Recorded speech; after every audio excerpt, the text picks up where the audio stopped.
इस सारी व्यवस्था में अभी मैं चेयरमैन साहब से निवेदन कर रहा था, मोटे तौर पर जो पिछले चातुर्मासों का अनुमान है उसको देखते हैं तो लगभग 3 CR के लगभग यजमान सेवा राशि की हमें आवश्यकता रहेगी।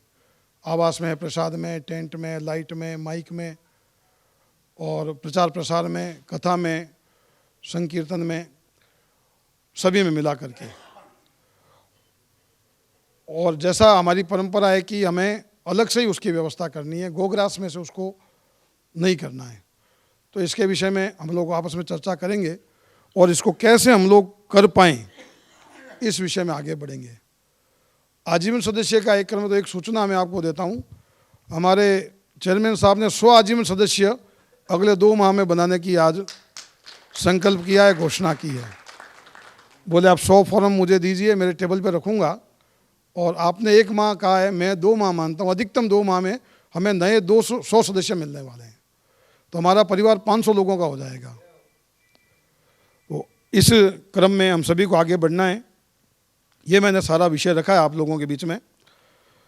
दिल्ली की गौसेवा के लिए इतना सही कहूँगा कि दिल्ली NCR में महाराज जी का जो प्रवास 2021 में हुआ था 7 दिवसीय, उसके पहले दिल्ली के अंदर हमारे पास कुछ गिनती के नाम वाले गौभक्त और कार्यकर्ता और दानदाता हमारे पास में थे। और 7 दिन के प्रवास में दिल्ली में एक बहुत सुंदर गौसेवा का प्रवाह बना। और पिछले वर्ष दिल्ली की गौसेवा अपने आप में अद्वितीय रही। पिछले पूरे 1 वर्ष में, जबकि कोरोना का भी कोई नाटक चल रहा था, मंदी का भी दौर था, पर दिल्ली के अंदर हमारे सारा आयोजन बहुत बढ़िया रहे। दिल्ली से पिछले वर्ष हरिओम जी हमारे गुड़ सेवा के बिल्कुल मास्टरपीस हैं। पिछले साल दिल्ली से लगभग 200 टन, 250 टन क्या कितना, 250 टन गुड़ की सेवा दिल्ली से पथमेड़ा पहुंची, जो अपने आप में अब तक का रिकॉर्ड है। और महाराज जी का प्रवास हुआ था, उस वक्त भी लगभग 15 लाख की सेवा राशि गोदाम पथमेड़ा की गौमाताओं के लिए पहुंची। और चेयरमैन साहब ने अपनी ओर से 51 लाख की सेवा वहाँ गोदासन में फेंसिंग के लिए प्रदान की। जब हमारे कथा का कार्यक्रम था, जो हमारे विष्णु भगवान जी, नरेश जी और रमेश जी गोयल परिवार ने मिलकर किया, उस कथा की अवधि के दौरान हमारे को 1,70,00,000 की गोग्रास की राशि प्राप्त हुई। और पिछले वर्ष लगभग 250 आजीवन सदस्य हमारे नए बने। दिल्ली में 139 थे जो 400 क्रॉस हो गए, तो 260 के लगभग नए आजीवन सदस्य बने। और एक दिल्ली से जो विशेष यात्रा पथमेड़ा आई थी, उस यात्रा के अंदर भी हमारे को 70 लाख की गोग्रास की सेवा राशि प्राप्त हुई, यशपाल जी के नेतृत्व में। नेतृत्व तो चलो जो वरिष्ठ थे उनका था, परंतु यशपाल जी के प्रयत्नों से कह सकते हैं। पर वो बहुत सुंदर यात्रा थी। वो यात्रा का क्रम और बनाना है, और ऐसा क्रम एक बनाना है कि यहाँ से 50-100 लोग जाकर के महाराज जी को निमंत्रित करें कि महाराज जी चातुर्मास के लिए पधारो। अपने शादी में आपने देखा होगा कि विवाह तय होता है, विवाह तो तय है साहब, फिर भी संभले के लिए आते हैं लड़की वाले कि साहब अब बारात लेके पधारो, ऐसा एक क्रम होता है ना। तो ऐसा एक क्रम दिल्ली से 50-100-200 लोगों का एक दल जावे। या आप नोट करिए, आपको करना है, मेरे को तो बताना है। हम यहाँ से 50-100 लोगों का एक दल जावे, ग्रुप जावे, महाराज जी को निवेदन करें, महाराज जी आपने कृपा की, पर अब आप कब पधारेंगे, कैसे, हमें क्या क्या व्यवस्थाएं करनी है, आप हमें निर्देशित करें। क्योंकि दिल्ली के कार्यकर्ताओं का सेवा भाव तो महाराज जी ने कथा में 2 दिन रुके उसमें देख लिया। केवल 2 दिन में महाराज जी ने भाई साहब देख लिया कि भाई दिल्ली के गोभक्तों का सेवा का भाव क्या है। कथा के समय 2 दिन कहते थे, लंपी की बहुत भयंकर महामारी थी, और एक ही दिन में दिल्ली के भक्तों को 50 लाख से अधिक की राशि लंपी की सेवा में लगाई, घोषणाएं की। तो महाराज जी को ये तो पता है कि दिल्ली के गोशों का भाव क्या है, पर हम उनसे निर्देश मार्गदर्शन मांगे कि महाराज जी हमें क्या क्या करना चाहिए, कैसे कैसे करना है, अब हमें कुछ बताएं, क्योंकि महाराज जी तो चातुर्मास शुरू का तब आएंगे। वैसे हम लोग प्रयास कर रहे हैं कि अप्रैल में 1 दिन के लिए महाराज जी का हमें दिल्ली में सानिध्य प्राप्त हो जावे, तो हमारे अंदर एक नई ऊर्जा और इस कार्यक्रम को और गौसेवा को लेकर के आ जावे। ऐसा प्रयास हम लोग करेंगे कि अप्रैल या मई में 1 दिन के लिए महाराज जी का कोई प्रवास हमें मिल जावे तो और अनुकूलता हो जाएगी।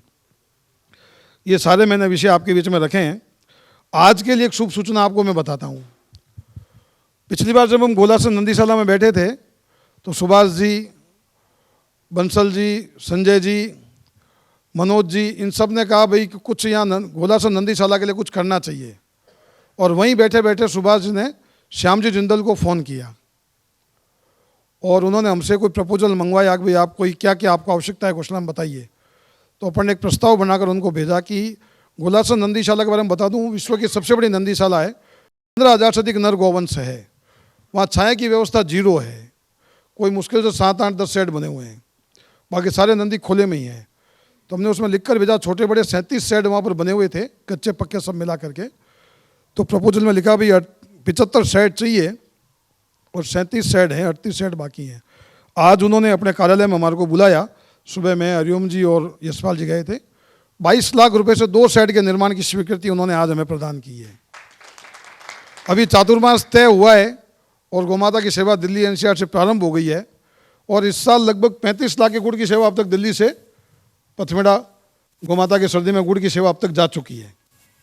ये अभी इस वर्ष के अपने 2 विषय हैं। एक विशेष बात और उन्होंने बताई को बोले ये पहला वर्ष है और जनवरी में अपना संपर्क हुआ है, आपको 38 शेड की आवश्यकता, इस वर्ष हम 2 शेड की सेवा करेंगे, अगले वर्ष हम और इसमें जो कर सकते हैं और करेंगे। ये उन्होंने अपने को विशेष रूप से कहा, अगले वर्ष हम और इसमें जो मदद कर सकते हैं करेंगे। हमने उनसे एक बात और कही है, दिल्ली में अपने को पथमेड़ा गौशाला का एक स्थायी ऑफिस न्यास का खोलना है। हमने उनसे कहा भी हमें एक ऐसा CSR का बंदा चाहिए, क्योंकि हम लोग तो बेसिकली जो लोग अभी सेवा में लगे हुए हैं वो सारे लोग कोई प्रोफेशनल नहीं है पथमेड़ा में। आर्ट्स का ग्रेजुएट है, वो हमारा चीफ अकाउंटेंट है, पर गौमाता की कृपा से कभी एक पैसे का फर्क नहीं आया पिछले 27 साल में, ऑडिट में भी कभी। तो राकेश जी, मामराज जी, राकेश जी अपने CA खूब है साहब, सारा ही CA मिलने एक एडो बंदो दे दो स्पेशली फुल फ्लैश फुल पूरे टाइम के लिए। तो मामराज जी, राकेश जी, नरेंद्र जी आ नहीं पाए, नरेंद्र जी, बंसल जी स्वयं CA है। मतलब एक बंदा मिल जाए ना सब जो अपने ऑफिस में स्थायी बैठे, CSR जिन कंपनियों को अलाउड है उनसे संपर्क बनाए, उनको मेल डाले, उनको जो जो डॉक्यूमेंट वो मांगते हैं वो सारे डॉक्यूमेंटों की पूर्ति करे और सारी क्वारीज उनकी क्लियर करे। ऐसा नहीं, मामराज जी उस बंदे को संभाल लेंगे भगवान, पर बंदा लाके देना पड़ेगा ना अपने आप, ये प्रैक्टिकल नहीं है हरिओम जी, वो उसको मार्गदर्शन कर सकते हैं भाई तुम ये करो वो करो। एक ऐसा बंदा आप ढूंढ करके सब लोग मिलकर दीजिए, पेड स्टाफ काम करता है, ठीक है ना जी। इस चातुर्मास के विषय में अगर कोई सलाह हो, कोई सुझाव हो, इसको हम और बेहतर कैसे करें तो आप गाइड करें, अपने अपने सुझाव सादर आमंत्रित हैं। चातुर्मास का विषय तो मैंने निवेदन कर दिया, अब इसको कैसे करना है। चातुर्मास का तो देखो, चातुर्मास के विषय पे तो आलोक जी ने काफ़ी सारा हमारे को डिटेल में बताया है और आज की मीटिंग भी ये हमने इसीलिए रखी थी कि हम कम से कम आज पहली मीटिंग हमने इसीलिए लिखा था इसको कि आज सबको सूचना मिल गई है। अभी हम धीरे धीरे इसमें अपने अपने रोल को आइडेंटिफाई कर लें कि कौन इसमें कैसे, जैसे मामराज जी को जिम्मेदारी दे दी, इसी तरह आप लोग आगे बढ़ के जिम्मेदारी लें। और सबसे बड़ी बात जो है, ये अभी केडिया जी मेरे से अभी चर्चा कर रहे थे थोड़ी देर पहले कि गौशालाओं के ऊपर बहुत टफ टाइम है इस समय। जो चारा जो सीजन में 1.5 रुपये किलो में गौशाला में भरवाते थे, आज सीजन के टाइम पे भी 6 रुपये किलो में तूड़ आ रहा है, ये ऐसे बता रहे थे। तो सारी गौशालाओं का बजट जो है बिल्कुल गड़बड़ होया पड़ा है। तो इसके लिए हमें आगे बढ़ के, देखो पथमेड़ा तो अब ये हालांकि बहुत बड़ी गौशाला है हिसार में जो केडिया जी संभाल रहे हैं, लेकिन पथमेड़ा तो अल्टीमेट है। वर्ल्ड में ऐसा उदाहरण ही नहीं मिलेगा कि जहाँ पे 1,60,000 गाय की सेवा हो रही हो। तो ऐसे जगह के लिए आप इमेजिन कर सकते हैं कि कितने खर्चे की ज़रूरत पड़ती होगी और कितने ज़्यादा से ज़्यादा लोग हम जोड़ेंगे अपने साथ, तब जाके ये प्रकल्प स्मूथली चल पाएगा। तो ये आप निश्चय ज़रूर करें, जैसे आलोक जी ने कहा था कि सब गौ भक्त ये निश्चय करें कि मैं 10-10 लोगों को ले जाके महाराज जी के दर्शन करवाऊंगा। इसी तरह 10-10 लोगों को जोड़ने का आप सब अपने मन में संकल्प रखें। देखिए महाराजा, अब हमारे बीच में हरिराम जी बैठे हैं, थोड़ा मैं बोलना भूल गया, ये फ्रेंड्स एसोसिएट चैरिटेबल ट्रस्ट है हमारा, उसमें 10,000 कंबल हर साल वितरण करते हैं और अभी बहुत जल्द वृद्धाश्रम बनाने जा रहे हैं। और इसके अलावा भी महाराजा अग्रसेन हॉस्पिटल हो या जन्माष्टमी समिति हो हमारी, या रामलीला हो, जितने भी यहाँ पे आयोजन होते हैं सब में आगे रहते हैं हरिराम जी। और इसी तरह हमारे बीच में कामधेनु मंगल परिवार से मैं आग्रह करूँगा विनोद जी से, तो बहुत गौ सेवा में आपकी विशेष कृपा है गौ माता की आपके ऊपर, आप कृपया आगे आ जाएं। आप विनोद जी आप प्लीज़ आगे आ जाएं। इन्होंने इस प्रकल्प की शुरुआत की थी, कामधेनु मंगल परिवार। शुरू में जो पदाधिकारी थे, आजकल आईसी बंसल जी हैं हमारे, मूसा जी उसके अध्यक्ष हैं। और गौ सेवा का ये भी अपने आप में एक बहुत अच्छा उदाहरण है जिसमें प्राप्ति कुछ भी नहीं है, लेकिन कहीं पे भी गौ का एक्सीडेंट हो जाए, दिल्ली में एनसीआर में, वहाँ इनकी एम्बुलेंस जाती है, गौ को लेके आती है और पूरी सेवा होती है। या तो यहाँ पे मैंने इस तरह की सेवा देखी है, या पथमेड़ा में जब हम गए थे यात्रा पे, वहाँ पे गौ माता के लिए जैसे इंसान के लिए आईसीयू होते हैं, इंसान के लिए जैसे सारे वार्ड होते हैं, हड्डी टूटी हुई है तो उसका कैसे उपचार करना है, सारा सिस्टम वहाँ पे बनाया हुआ है और सारी गौशालाओं में बनाया हुआ है। तो इसी तरह से मैं जो चर्चा कर रहा था आप लोगों से कि हमें गौ माता के इस प्रकल्प को आगे बढ़ाने के लिए हमारे लिए ज़रूरी है कि हम सब लोग ये निश्चय करें कि हम ज़्यादा से ज़्यादा लोगों के पास बैठकर इसकी चर्चा करेंगे। इसमें जो मेरे बात ध्यान में आई थी, अभी मार्च 1 अप्रैल से हमने, हमारी नई टीम ने हॉस्पिटल में, जो हॉस्पिटल की चर्चा भी आलोक जी ने की थी, 1 अप्रैल से हमने हॉस्पिटल में अपना नई टीम ने जिम्मेदारी ली थी। अभी इस टीम ने पिछले 10 महीने में या 9 महीने में तकरीबन 125 करोड़ रुपए कलेक्शन की है। ये कैसे संभव हुई है? मैं इसको इसलिए आप लोगों को बता रहा हूँ कि इसलिए संभव हुई, हम जहाँ पे भी बैठते हैं वहाँ ये पूछते हैं भाई ट्रस्टी बना हुआ है कि नहीं। जो भी सक्षम है उस भाई से ज़रूर पूछ लेते हैं भाई ट्रस्टी है। अब तेरे जैसे लोग भी ट्रस्ट में नहीं जुड़ेंगे तो इतना बड़ा ट्रस्ट कैसे चलेगा। मेडिकल कॉलेज बनाने लग रहे हैं, कैंसर हॉस्पिटल बनाने लग रहे हैं, तो ये चर्चा करते हैं। जो लोग जिनको भगवान ने सक्षम बनाया वो जुड़ जाते हैं हमारे साथ। तो इसी तरह मैं तो ये रिश्तेदार बैठे सबको जोड़ दिया आते ही, भाई ट्रस्टी ज़रूर बनना है। जो भी रिश्तेदार नया बना है ना उसको ट्रस्टी ज़रूर बना लेते हैं अपना। तो क्या है, एक भावना जुड़ जाती है फिर उसके साथ। ट्रस्टी बनने का मतलब खाली पैसा लेना नहीं है। ट्रस्टी बनाने का मतलब है आपकी भावनाएं उस संस्था के साथ जुड़ गई। तो इसलिए ये आप लोग देखो, महाराज जी ने कितना सुंदर एक सिस्टम बनाया है। ये ट्रस्ट, अब इतनी बड़ी संस्था तो बना दी महाराज जी ने, जहाँ पे इतनी बड़ी सेवा हो रही है, लेकिन उसको आगे तक चलती रही उसके लिए इन्होंने इसको एक ट्रस्ट का रूप दे दिया। और बहुत ही नॉमिनल सी एक राशि 1 लाख रुपए उसका ये रख दिया, भाई ये संकल्प जो भी लेता है ट्रस्टी बनने का, न्यासी बनने का, 1 लाख रुपए उससे, और जो परमात्मा की जिस पे कृपा है उसके लिए कोई बड़ी राशि नहीं है। तो आप लोग जब चर्चा करेंगे तो लोग इस ट्रस्ट में जुड़ेंगे। और देखो महाराज जी के विचारों की एक खूबसूरती देखिए, खुद उन्होंने इस ट्रस्ट में कभी कोई नाम नहीं लिखवाया अपना। जैसे आलोक जी कह रहे थे, ना पार छूने देते, ना कभी फ़ोटो खिंचवाते, ना कहीं अपना नाम आगे रखते। जब हम गए वहाँ पे, देखिए मैं तो अब नया जुड़ा हूँ संस्था के साथ, जब हम वहाँ पे गए तो ऐसे बैठ के बातें करे थे जैसे आलोक जी के साथ हम बैठ के बातें करते हैं यहाँ पे, बहुत ही सरल स्वभाव। तो ऐसे संत के साथ जुड़ना, जिसको आप जोड़ोगे उसका सौभाग्य होगा। आज तो संत और महंत के नाम पे बहुत कुछ हो रहा है, तो ऐसी सेवा के साथ किसी को जोड़ना, उसका पुण्य उसको तो मिलेगा, आपको भी मिलेगा। तो मैं तो ये आप लोगों से जरूर आग्रह करूंगा, जितने भी लोग आपके संपर्क में आए, जो भी आपको सक्षम लगे उससे चर्चा जरूर करें। भाई वहाँ पे गौ सेवा का इतना बड़ा प्रकल्प चल रहा है, जो हो रहा है, उसके साथ जुड़ना है जरूर आपको। और अभी महाराज जी का चतुर्मास यहाँ पे होने वाला है, उसमें आपको मेरे साथ चलना है। और होता क्या है, हम बात करते हैं और भूल जाते हैं, इसलिए आप अपनी लिस्ट बनाना शुरू कर दें आज से ही कि कौन कौन लोग मेरे लिस्ट में ऐसे रहेंगे जो चतुर्मास के टाइम पे मैं ले जाके वहाँ पे दर्शन करवा के लाऊंगा। तो आप देखेंगे, आप 50 आदमी की लिस्ट बना लेंगे, मामूली बात है। और उस 50 में से मेरा ये मतलब जरूर मानना है कि 20-25 तो जरूर आपके ट्रस्टी भी बन जाएंगे। और ये विशेष ऐसा समय है, जैसे केडिया जी अभी मेरे को बता रहे थे, कि इस समय वास्तव में गौशालाओं को आपकी आवश्यकता है। हिंदू धर्म का बेस है गाय माता, हमारी आधार है।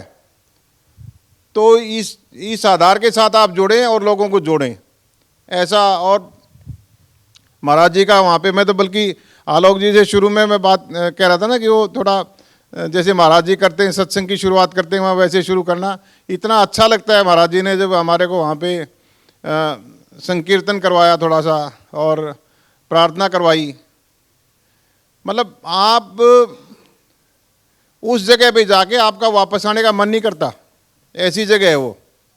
ऐसा वहाँ पे वाइब्स हैं, ऐसी उसकी आभा है उस जगह की। आप गाय माता को वहाँ विचरण करते देखें, जहाँ से बांध के रखते हैं वो करते हैं, कुछ नहीं, बिल्कुल खुली खुली गाय घूमती है। वो बड़े बड़े शेड बना रखे हैं, रात को अपने आप शेड के अंदर आ जाती हैं। सारी गौशालाएं महाराज जी ने इतने प्रयास से, देखिए बिना प्रयास के कुछ नहीं होता। 200 200 300 300 400 400 एकड़ में गौशालाएं खड़ी करना कोई छोटी बात नहीं है। और फिर इतना त्याग की ट्रस्ट में अपना नाम तक ना लिखवाना। आजकल तो लोग मतलब लाख रुपए भी दे के कहते हैं मेरा पत्थर कहाँ लगेगा। उन्होंने अपना पूरा जीवन ही लगा दिया और कहते हैं मेरा कहीं नाम नहीं। तो इस प्रकल्प के साथ मैं ज़रूर चाहूँगा कि आप अपनी आज से ही लिस्ट बनाना शुरू कर दें कि ज़्यादा से ज़्यादा लोगों को कैसे इस प्रकल्प के साथ जोड़ा जाए। और दूसरी बात जो आलोक जी ने भी कही और महाराज जी हमेशा कहते हैं, ये कोई ज़रूरी नहीं है गौ सेवा करने के लिए आप पथमेड़ा से ही जुड़ो। उनका ये स्पष्ट मानना है कि आप घर में एक गाय रख लो, आप छोटी मोटी कोई गौशाला आपके पास में उसमें सेवा कर लो। ये कोई ज़रूरी नहीं पथमेड़ा से जुड़, लेकिन गौ सेवा में जुड़ जाओ, ये बहुत ज़रूरी है, जहाँ मर्जी जुड़ो। तो मैं आप सबसे पुनः यही आग्रह करूँगा कि इस चतुर्मास को आप ऐसा उत्सव बना दें जिससे कि ये दिल्ली एनसीआर में जो है ना, जो पथमेड़ा की इतनी बड़ी सेवा चल रही है, सब लोगों को ये पता लग जाए कि इतनी बड़ी सेवा। नाम तो बहुत लोगों ने सुना हुआ है, जब हम बात करते हैं किसी से भी पथमेड़ा का नाम बहुत लोगों ने सुना हुआ है, लेकिन जब आप उसका चित्रण किसी के सामने करेंगे ना तो उसको समझ में आएगा वास्तव में पथमेड़ा क्या चीज़ है। तो आप इसके विषय में, जैसे आलोक जी ने खैर ज़्यादा चतुर्मास की बातें की हैं, हमें सौभाग्य मिला था 3 गौशाला में जाने का। वहाँ पे सबसे पहले हम नंदगांव गए थे। नंदगांव में भी तकरीबन 10-12 हज़ार गायें हैं और वहाँ पे ठहरने की भी पूरी व्यवस्था है। एक हेल्थ सेंटर भी बना हुआ है वहाँ पे, नेचुरोपैथी का हेल्थ सेंटर बना हुआ है। किसी को रुक के वहाँ पे 10 दिन 15 दिन के अलग अलग टाइप के कोर्सेज हैं। अपना ट्रीटमेंट करवाना हो, अपने डिटॉक्सिफिकेशन करवानी है या सेहत में कोई भी कमी है उसको सुधार करवाना है, वहाँ पे बहुत ही अच्छा अरेंजमेंट है। मैं वैद्य जी से मिला था वहाँ पे, बहुत ही लर्निड वो वैद्य जी हैं वहाँ पे जो संभालते हैं पूरा, और बहुत पूरा सिस्टम परफेक्टली लगाया हुआ है। उसके बाद हम फिर पथमेड़ा गए थे और गोलासन। हमारे पास समय थोड़ा कम था कि उसके बाद हमारी जो पूरी टीम हमारी जन्माष्टमी की गई हुई थी अपने माउंट आबू, तो मेरे को उनको ज्वाइन करना था, इसलिए मैं एक दिन पहले निकल गया था फिर।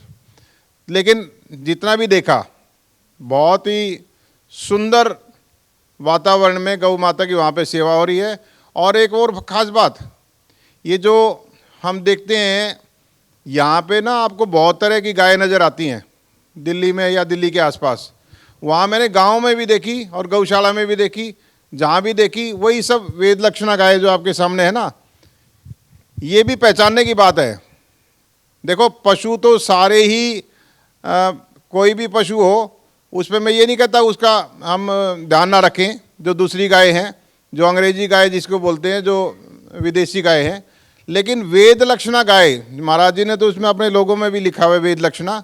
वेद लक्षणा का मतलब यही है कि वो गाय जिसके कंधे पे ये जो ऊपर कूब होता है, आगे झालर है, यहाँ पे पेट पे आप देखोगे कितना अच्छा सा सामने ये जो थैली बनी हुई है, ये सूंडी होती है। ये कुछ खास पहचान होती है हमारी देसी गाय की। कलर कोई भी हो सकता है, देसी गाय का रंग भी काला भी हो सकता है, लाल भी होता है। जितनी साहिवाल नस्ल की गायें हैं वो तो तकरीबन लाल रंग की होती हैं, लेकिन रंग से फर्क नहीं पड़ता, लक्षणों से फर्क पड़ता है। तो इसीलिए वेद लक्षणा सुरभि गाय जिसकी हम बात करते हैं, असली पुण्य उसको जिमाने का, उसको कुछ सेवा करने का है। और बाकी आपके पास घर में जो भी मतलब जैसे निकलता है, मैं बहुत देखता हूँ बहुत लोग सड़क के किनारे ना गाय को देते हैं, फिर उसका थोड़ा चुचकारते हैं, पैर चुचकारते हैं, तो वो वेद लक्षणा गाय के लिए ही हमारे वेद शास्त्रों में लिखा गया है। तो इसका पहचानना भी जरूरी है। तो हमारी जितनी भी वहाँ पे गौशालाएं हैं उनमें सब में देखिए 15,000 नंदी गोलासन में, जहाँ पे बिंदल साहब ने फेंसिंग के लिए 51 लाख रुपए दिए हैं, वहाँ पे मैंने देखा 15,000 नंदी। आप गांव में 2 नंदी देख लो, हम तो गांव में पले हैं, 2 पूरे गांव को नहीं जीने देते थे। और 15,000 इतनी शांति से रहते हैं वहाँ पे बिल्कुल कैटेगराइजेशन की हुई है। बछड़े अलग हैं, थोड़े युवा जो नर हैं वो अलग हैं, तो थोड़े मतलब बीच की उम्र के अलग हैं, बुजुर्ग अलग बाड़े बनाए हुए हैं सबके, लेकिन बहुत ही शांतिपूर्वक सारे विचरण करते हैं। कोई वहाँ पे हमने जितनी देर रुके हमने देखा नहीं बिल्कुल भी अशांति कुछ भी हो। वो सारी उस स्थान की जो महिमा है उसकी कृपा है, वरना कोई आसान काम नहीं है इतने सारे नंदी एक जगह पे रखना। तो देखिए ये तो हमारे वेद शास्त्रों ने गाया है, इसमें कोई मैं आपको या आलोक जी या जितने भी गोसेवक लगा लो या महाराज जी लगा लो, कोई नई बात नहीं बता रहे। खाली वेदों में जो शास्त्रों में हमारे लिखा हुआ है उसको आप लोगों तक पहुंचा रहे हैं बस, कि गौ सेवा का जो महत्व है सनातन धर्म में बहुत ही ज़्यादा महत्वपूर्ण है। मतलब जैसे एक बार हमने बचपन में पिक्चर देखी थी, उसमें एक वो आता था कि सारे तीर्थ एक बार गंगा सागर एक बार। वो यही बात मान लो कि जितनी मर्जी सेवाएं कर लो, जितनी मर्जी सेवाएं कर लो, गौ सेवा में अगर जुड़ गए तो सारे तीर्थ सारे देवता आपके उसी के अंदर वास करते हैं।